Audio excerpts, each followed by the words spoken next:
So welcome everyone, welcome to the second video of interview question session regarding KNN. Okay guys, so in this video we'll continue from where we left in the previous video. So let's look at the next question. Let's look at the first question of today's video guys here. So what it says, let's see. Which of the following will be true about K and KNN in terms of bias? Definitely, in terms of bias, bias means overfitting the model. If the model is high bias, it means the model is underfitting.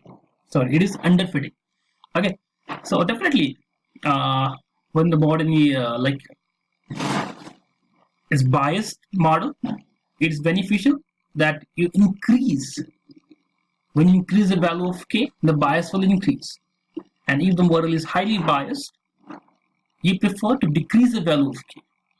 So in this case, what the question says, which the following will be true about KNN in terms of bias. So obviously, when you increase the K, the model becomes more underfitting, and hence the bias will increase.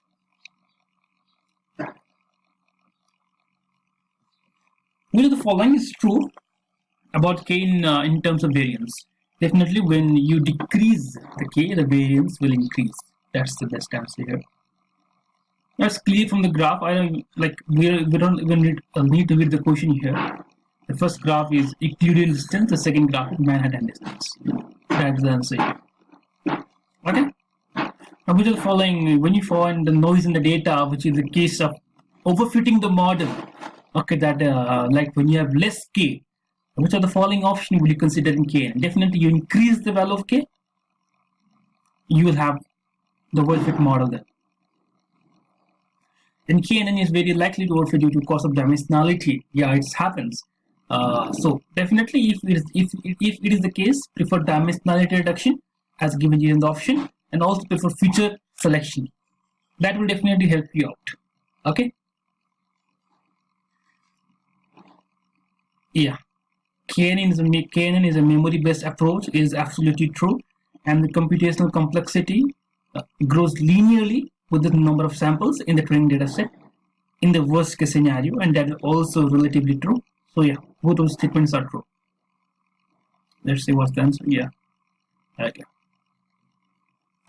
Suppose we are given the images, okay, the beautiful graphs here for K1, for K2 and K3. We have three values of K here. Look, guys, as we see in the first graph, we can see there's more variance. In the second graph, the variance is quite less. In the third graph, the variance is really less than the first graph. So the graph having more variance, it implies least value of K.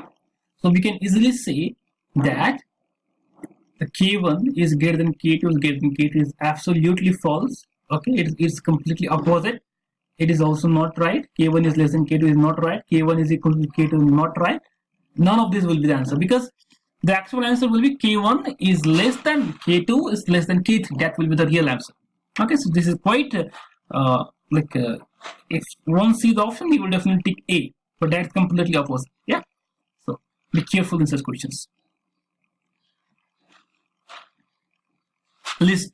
Okay, guys, I want to skip this question actually. Okay, let's see this question now. A company has built a KNN classifier that gets 100% accuracy on the training data, which is quite impossible in the practical world. When they deploy this model on a client side, it has been found that the model is not at all accurate. Which of the following thing might have gone wrong? The model has successfully deployed and no technical issues are found at the client side except the model performance.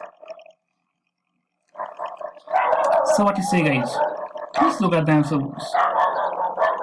It says in overfitted model, it seems to be performing well in training data, but it is not generalized enough to give same results on a new data. Okay, that's again the final. So guys, as you can see here, it says that company has built a KNN classifier that is giving obviously great accuracy on the training data. Okay, and when it is deployed on the client side, it is found that the model is not at all accurate. So what is the main issue here? So guys, what I feel here is that the main issue here is that the model was trained on the training data that was quite well, but as we can see, we feel that it has some sort of generalization error, because when it was deployed, okay, now it has to work on the data which doesn't exist like which it has not absorbed till now. Okay, so if the model is not able, if it is not if on deploying it has if it is not at all, if like if it like as we see, like if it has lot of error at that very scenario. Okay, so in that case, it is very clear that the model has some generalization issue, that it is not able to identify the data points which it has not been able to identify. So that is basically a generalization error. So it is probably I feel a overfitted model. Okay, and which has not been able to count on the generalization part. So that is one of the issue here. So option A is correct answer here. We have given the following two statements. Find which option is true in case of KNN. In case of large value of k, we may include the points from the other classes into the neighborhood. Yeah, we can include in case the k is large. Yeah, in case k is small, the algorithm is very sensitive to noise. That's one of the best point I have seen in KNN. So both 1 and 2 are correct here, ladies and gentlemen. So which of the following statements are true for KNN classifier? So that's the question here. Okay, let's see. The classification accuracy is better with larger value of k. That's not possible, man. The classification accuracy is always better for a value of k which is at the middle, not larger, not smaller. Okay. The descent boundary is smoother with smaller value of k. That's completely false. The descent boundary is completely, it's zigzag with smaller value of k. Since we are only looking at very less than nearest neighbor, in that case, the graph has more variance, and we can see that it is not smoother at all. So that is definitely false. The descent boundary is linear, will not completely mention what it's trying to say. So it is also false. KNN doesn't require an explicit training step. So yes, definitely KNN does not require an explicit training step. It does it by implicit, like there are implicit methods defined in scikit-learn for KNN, so it doesn't require any explicit training step. So option D seems correct here. Yeah. Okay.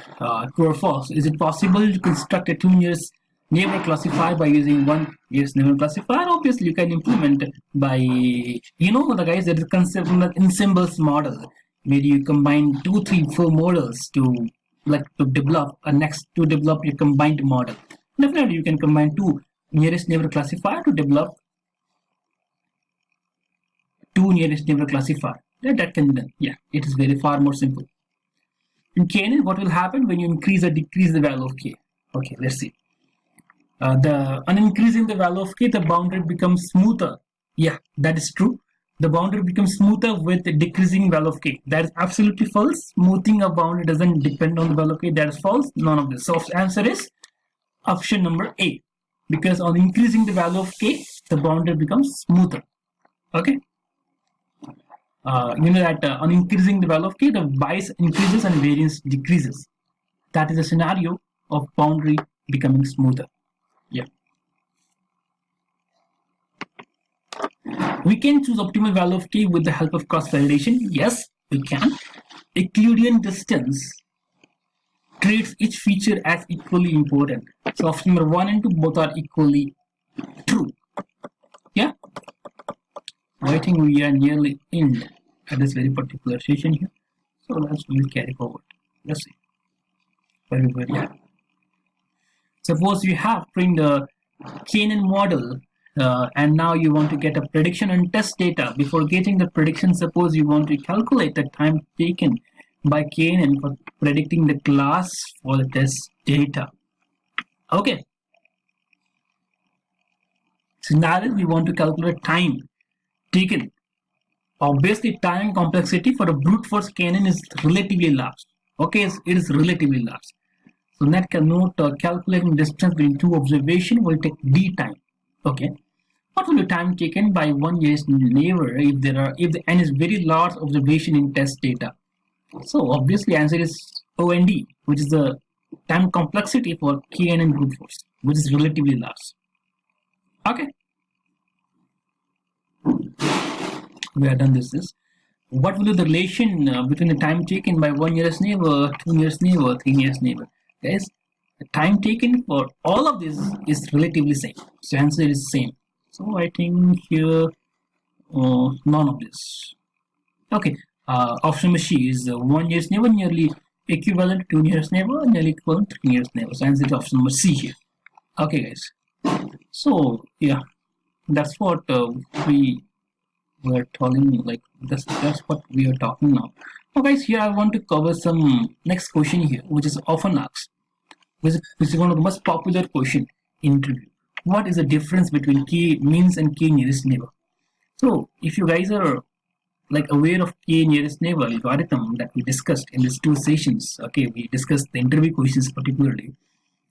As basically k nearest neighbor algorithm is simply used to determine the classification of points. It can be used for classification, it can be used for regression. It is a supervised learning technique, okay, which is used to classify the given query point as positive or negative, okay, or it can classify in terms of regression technique as well, okay, depending on the nearest neighbor class label. That's what k nearest neighbor is all about. But k-means is completely different thing. K-means is a clustering algorithm that is basically trying to partition a set of points into k clusters, such that all the points with similar properties are grouped into a similar cluster, are grouped into a single cluster, and the points with the different properties are grouped into next cluster. So that's what happens in k-means clustering algorithm, and it is unsupervised learning algorithm because we don't have any class labels.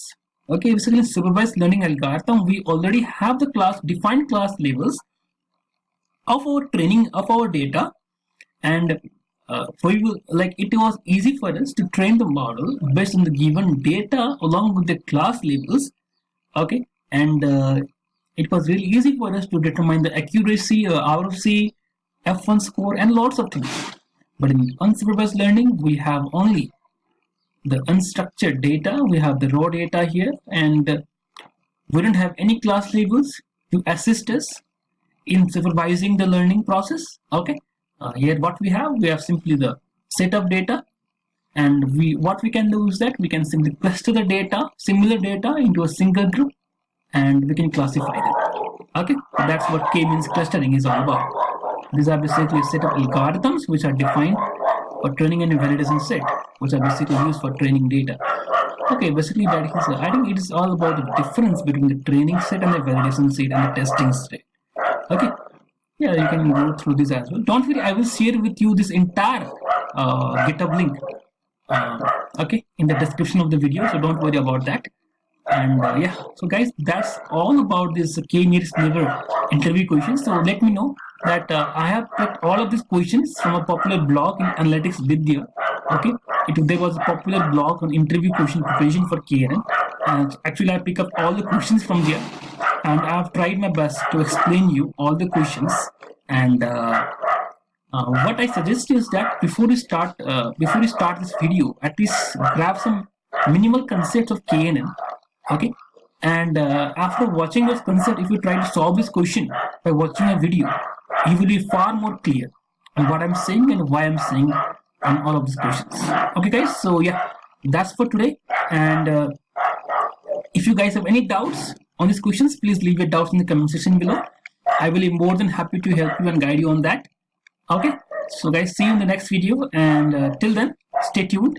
And don't forget to subscribe my YouTube channel, because it really gives me a lot of encouragement, okay, to make further videos. Okay guys, stay tuned. Love you all.